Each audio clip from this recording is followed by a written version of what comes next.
할렐루야, 오늘도 좋은 날입니다.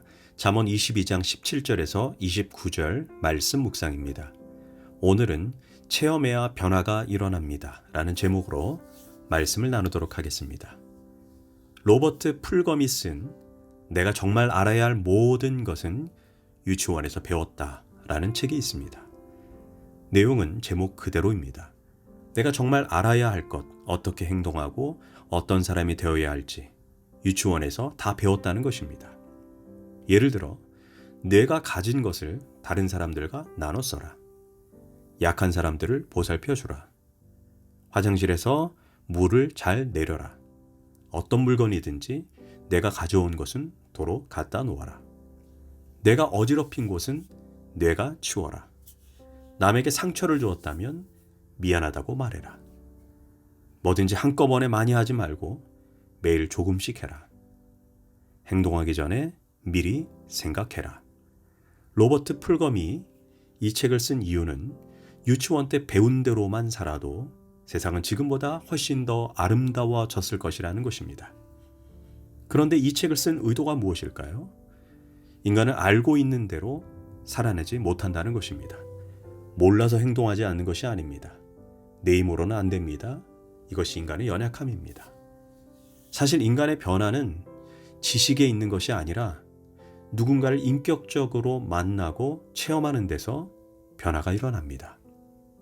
그래서 솔로몬은 행동의 변화를 말하기에 앞서 먼저 하나님을 만나는 세 가지 방법을 우리에게 말해주고 있습니다. 그 부분이 17절에서 21절까지의 내용입니다.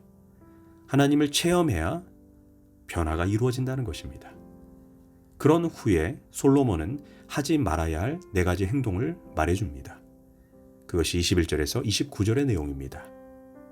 그렇다면 어떻게 해야 하나님을 만날 수 있을까요?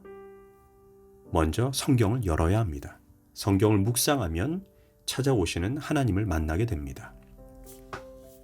잠언은 먼저 하나님을 만나는 3단계를 말합니다. 17절과 18절의 말씀입니다. 너는 귀를 기울여 지혜 있는 자의 말씀을 들으며 내 지식에 마음을 둘지어다. 이것을 내 속에 보존하며 내 입술 위에 함께 있게 함이 아름다우니라. 여기에서 세 개의 동사가 나옵니다. 말씀을 듣다, 그리고 말씀을 마음에 두다, 마지막으로 말씀을 내 속에 보존하다입니다. 첫 번째가 너는 귀를 기울여 말씀을 들으며입니다. 말씀을 읽는 차원이 아니라 듣는 차원으로 말씀을 보라는 것입니다. 읽는 것은 주인의 마음이지만 듣는 것은 종의 마음입니다. 솔로몬이 하나님께 지혜를 구했습니다. 원어 성경으로 지혜는 듣는 마음입니다. 듣는 마음은 종의 마음으로 자신의 아집과 고집을 버리고 하나님의 뜻을 듣겠다는 태도입니다. 대부분의 많은 성도들이 성경을 읽을 때 자기가 보고 싶은 구절, 읽고 싶은 구절만 보고 거기에다가 빨간색을 박박 그어 읽습니다. 대부분 말씀을 통해 하나님의 음성을 듣기보다 그 말씀을 이용해서 축복, 번영, 성공을 얻으려고 합니다. 이런 이기적인 태도로 성경을 읽으면 정작 성경을 통해 하나님의 음성을 듣지 못합니다. 가령 예를 들어 하나님께서 내가 회개할 죄가 있어 회개하라, 돌이켜라 라는 말씀을 내 눈앞에 가져다 놓습니다. 그런데 나는 듣는 마음이 없이 나는 축복의 말씀, 형통의 말씀만 찾기 위해 혈안이 되었다면 어떻게 되겠습니까? 성경을 읽으면서도 하나님의 뜻을 모르게 되는 것입니다. 그래서 성경을 읽을 때 듣는 마음이 있어야 합니다. 주여 말씀하시면 종이 듣겠나이다 라는 종의 마음, 겸손한 마음으로 들어야 합니다. 사실 듣는 마음으로 성경을 읽으면 우리는 하나님께서 때를 따라 주시는 인생의 지혜를 누리며 살게 될 것입니다. 둘째, 말씀을 마음에 둘지어다입니다. 말씀을 귀로만 듣는 것이 아니라 말씀을 마음으로 들어야 한다는 것입니다. 귀 있는 자는 들을지어다 라는 말씀의 뜻이 무엇입니까? 귀가 있다고 다 듣는 것이 아닙니다.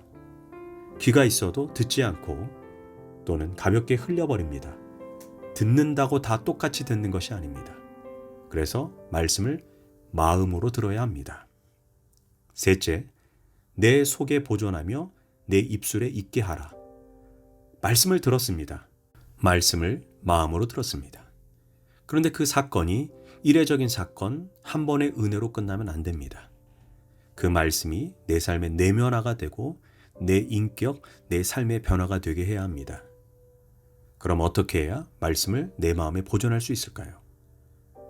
유대인들은 말씀을 내 마음에 보존하기 위해 묵상을 해야 한다라고 말합니다.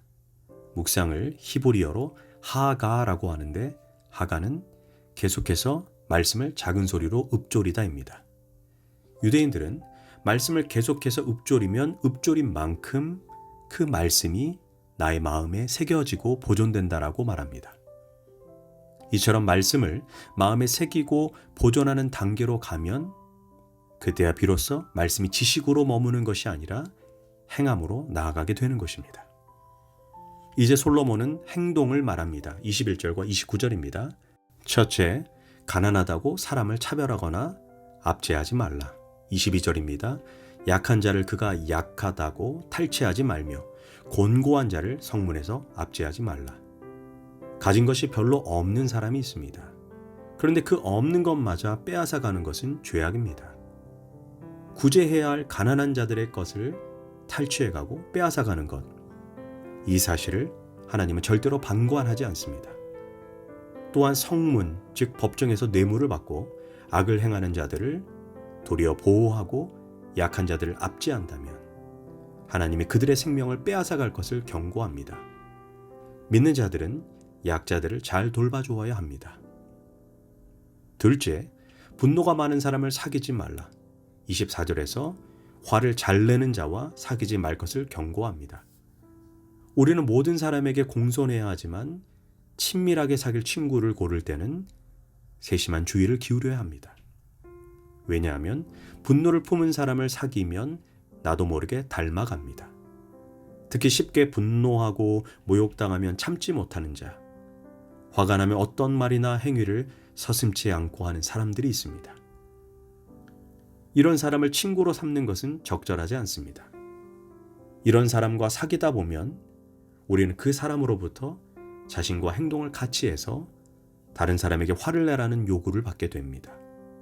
그러다 보면 나도 모르게 죄를 짓고 올무에 빠지게 되는 것입니다. 그래서 매사에 감사하고 긍정적인 사람, 밝은 사람을 친구로 삼아야 합니다. 셋째, 보증서지 말라. 26절에서 함부로 보증서는 사람은 인생에 큰 낭패를 당하게 될 것임을 경고합니다. 보증을 선다면 반드시 내 능력 범위 안에 있는가를 점검해야 합니다. 집 한 채가 전부인 사람이 그 집을 담보로 보증을 선다면 그는 누운 침상까지 빼앗기게 될 것을 자문이 경고합니다.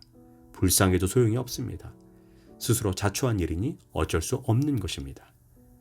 사실 착한 건지 어리석은 건지 저 사람은 믿을만해, 아무 문제 없어. 그러나 위험천만한 말입니다. 속담에 사람이 속이는 것이 아니라 돈이 사람을 속인다라는 옛말이 있습니다. 결국 보증 서는 사람은 돈 잃고 사람 잃고 사랑하는 가족이 뼈아픈 고통을 겪게 됩니다. 그래서 함부로 보증 서서는 안 됩니다.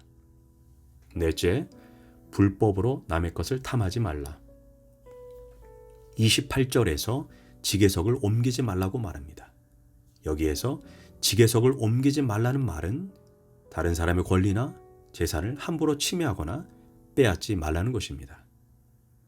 지게석을 옮긴다는 것은 정직한 절차가 아닌 불법이나 꾀를 써서 상대방의 재산을 갈취하는 행위입니다.